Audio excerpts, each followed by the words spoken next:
I was 31, 32. Sold my businesses, sold my big house on the hill, joined the Army. I think I was a 32-year-old E1. Went to basic training, went to AIT, went to selection, and became a Green Beret. Came to 19th Group, then I was asked to go on what's called the Weapons Council. It's a group of subject matter experts for U.S. Army Special Forces Command. We'd look at new equipment, solicit new equipment, do selection boards, and try and get the latest, greatest kit out to the guys. When I think of baffles, I think about gas blowing in my face. I mean, that's my first translation. When I think baffle, I think, wow, I'm going to eat a bunch of crap. If I want to have that tactical advantage of suppression, I'm going to be paying a huge price for it, and I don't want that. That tactical advantage has been very limited because of the adverse effects suppression caused in the weapon system.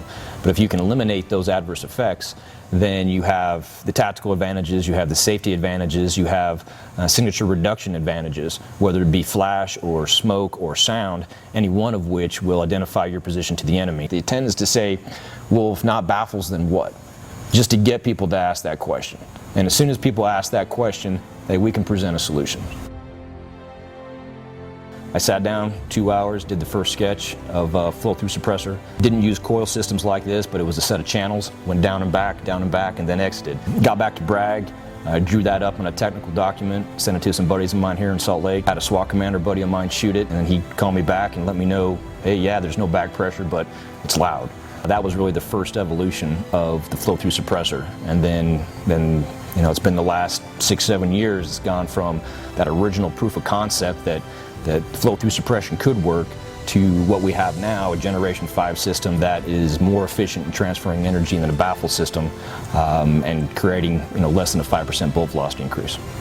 So the evolution really from Gen 1 through Gen 5 is incorporating all the feedback from the field, and not just from the field, but also from different components of what would allow them to make it a force-wide device. I think I've been the laughing stock of suppression for 5 years. That, hey, that can't work, that won't work, the physics don't work, the mechanics don't work, no one's ever going to buy that. I mean, we heard that I still hear that. It comes down to capabilities. Getting people to transition from 110-year-old technology to something new is always going to be difficult. Then I was asked to be part of the SOCOM S&T, Science and Technology, on a suppressor development program. When I was briefing this work group that was put together, a tremendous group of guys. You had DOE labs, DOD labs, project managers, SOCOM Science and Technology guys. I mean, really the best of the best there. And when I briefed this, the idea being, I said, hey, full disclosure, I'm a National Guard guy. I have patent pending on this, but I want to throw this out at you guys. We had, you know, triple PhD physicists there and metallurgists, and, you know, guys with brains in their wheelbarrows that followed them around. So I briefed it, and one of the lead physicists there says, hey, you really have no idea to articulate what you have, but what you have is a jet engine in reverse.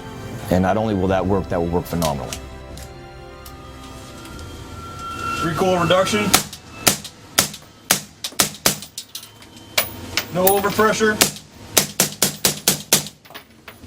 reliable full automatic fire. Clear.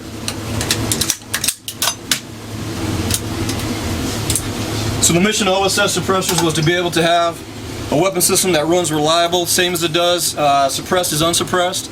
As you can see, maybe 30 psi blowback rather than 300. No durability, reliability issues, no overpressure even right at the muzzle, inside an enclosed environment. This is a 10x10 Connex. Doesn't get any worse scenario than this. Easily hearing safe and absolutely no debilitating effects on the weapon system. That's what OSS's mission is, and that's what we deliver.